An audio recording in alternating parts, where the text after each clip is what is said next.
Yo, what it do? This is your boy White Rice, and thank you for tuning back in, man. We talking about That's All Folks Part 1 lyric breakdowns, fam.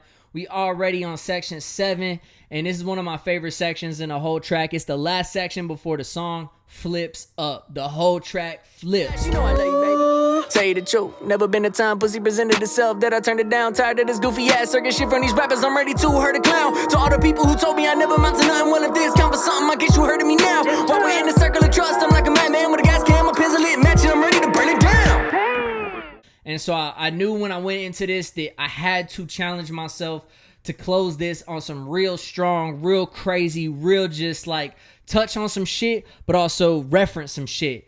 I just really needed to end this on some real clutch type shit.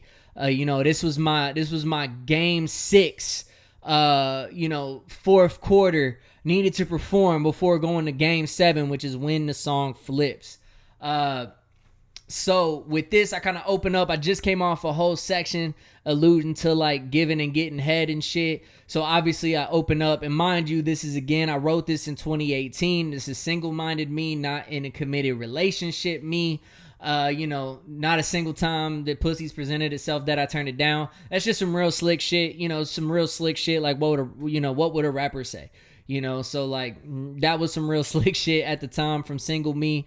And then I kind of move into, especially back then, there was a lot of antic rappers, especially, rappers like 6ix9ine and things like that, who they relied more on their antics, more on headlines than relying on themselves and their art and their craft to make a name for themselves. They relied on trolling, they relied on antics, and it's really moving the industry away from and giving a light to the industry away from rappers like Common, like JID, like Kendrick, like Cole, the people who are continually giving light to the lyricism, to the hip-hop nature in hip-hop. And that's why I feel like rap and hip-hop is separated. And that's why, that's what that line is kind of speaking to, man, that the industry is getting away from it. And it's really, I'm not a huge fan of a lot of rap music. I'm a fan of a lot of hip-hop music. I still listen to it. It's the culture, man. I got to, and I fuck with some of it. I'm not going to lie. Like, I fuck with it. But like at the end of the day, it's not me, it's not mine, and like I'm gonna stick to what I make. And I admit it too. Like I write things outside of just conscious music. It is what it is. I get inspired. I'm a writer. I'm a songwriter, and it goes beyond just hip hop. And so like I'm a write, and I might even record and create, and I have created music that falls outside of just straight conscious hip hop. 90s style, East Coast style, like Dirty South, whatever that like has meaning to it. I'm not saying that's all we can do. I'm not saying that's all this great music. There's great music all over in all genres. But like this is mine, and that's kind of what I was speaking to on that line.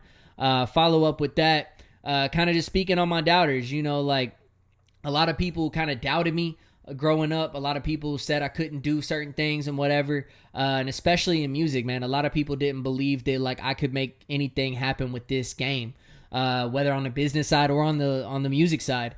And so I'm saying like, hey, even if you hear this song right now, like you hearing this song, whether it becomes popular or not, you hearing this song, I'm letting you know like I got this done. I did this. I went to a professional studio run by a major record label, laid this shit down. I worked with my boy Kangaroo, who's worked with some insane placements, who's a ridiculous engineer and producer, and got the first iteration of this laid down to get this concept down. Like I worked with some insane people to get this track down. That like and like I'm working with insane people on the business side. Like I've worked with mentors and business partners, and I'm doing things now. Like so, if you hear this track, it's something. It's more than what you can show me.